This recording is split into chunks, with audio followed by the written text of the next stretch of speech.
Today we're going to be talking about liability waivers. What do they mean? Should you sign them? And what is the practical effect of these waivers if someone gets hurt? My name is Hapuarachy. I'm an attorney here at Jacoby Meyers, and I've been doing personal injury work for the past 10 years.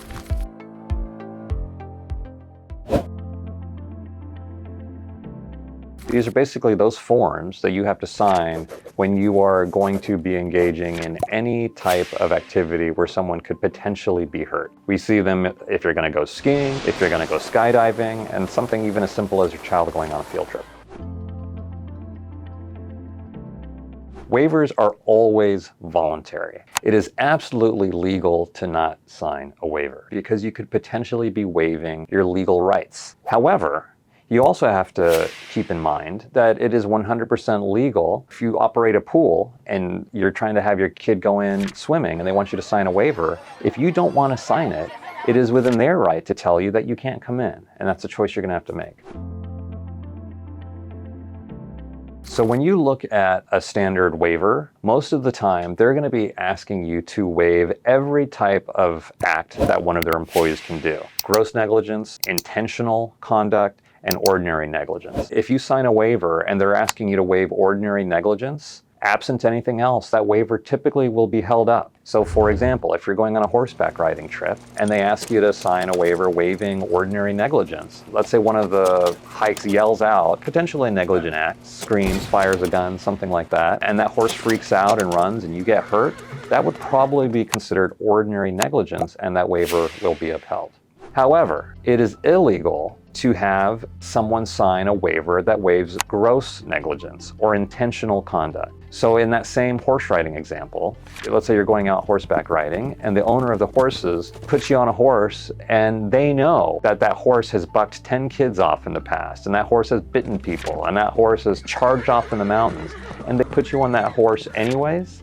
That could probably be considered gross negligence, and that type of behavior will not be held up by a court.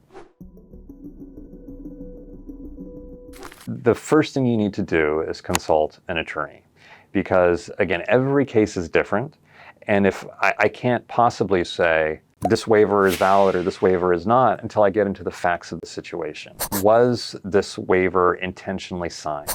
Was this waiver clear? Was it unambiguous in terms of what you are waiving? Was the waiver presented in a way that made sense? For example, did you have to click on it on your phone where you couldn't actually see it, or did they sit down and give you a time to review an actual document? The type of accident is really key.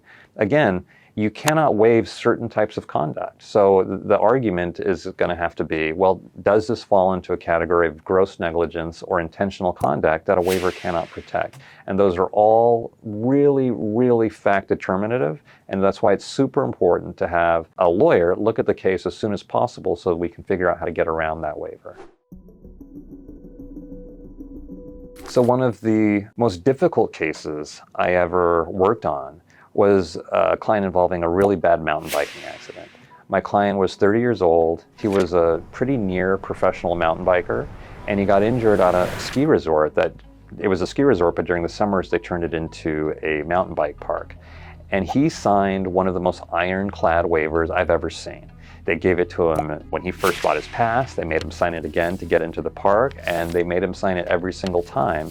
And it was a well-written waiver. What ended up happening was he went off a mountain biking jump and he crashed and he was paralyzed after that. So what I looked at was I actually looked at the jump and I looked at how that jump was designed, where it was on the mountain, how long it had been there.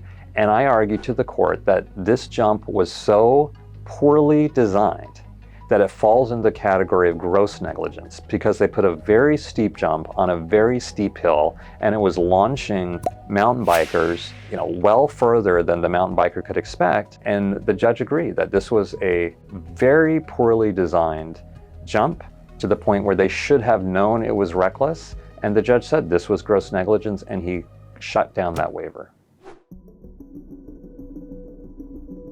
And the number one takeaway here is you gotta talk to an attorney immediately because these are very, very, very fact-specific determinations that a court's gonna have to decide in terms of making that decision whether that waiver is valid.